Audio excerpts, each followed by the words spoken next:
We saw the Fellini film last Tuesday. It is not one of his best. It lacks a cohesive structure. You know, you get the feeling that he's not absolutely sure what it is he wants to say. Of course, I've always felt he was essentially a technical filmmaker.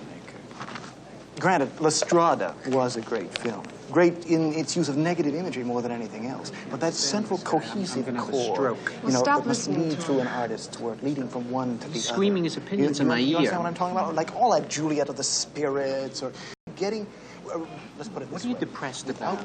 I missed my therapy. I overslept. How can you possibly oversleep? The alarm clock.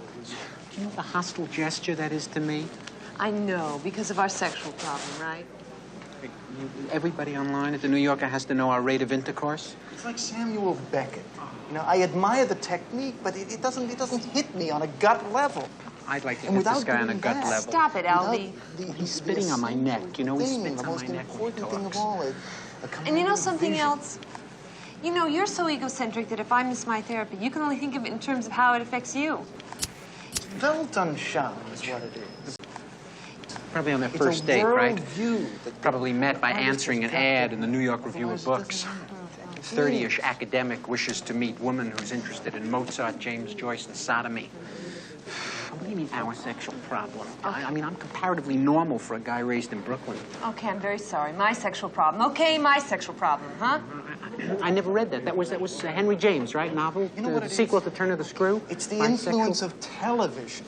Yeah, now, Marshall McLuhan deals with it in terms of it being a high intensity, you understand? A hot medium. What I wouldn't give for a large sock with horse manure in it. Which he uses essentially What do you do when you get stuck on a movie line with a guy like this behind you? Wait a minute, why can't I give my opinion? This is a free country?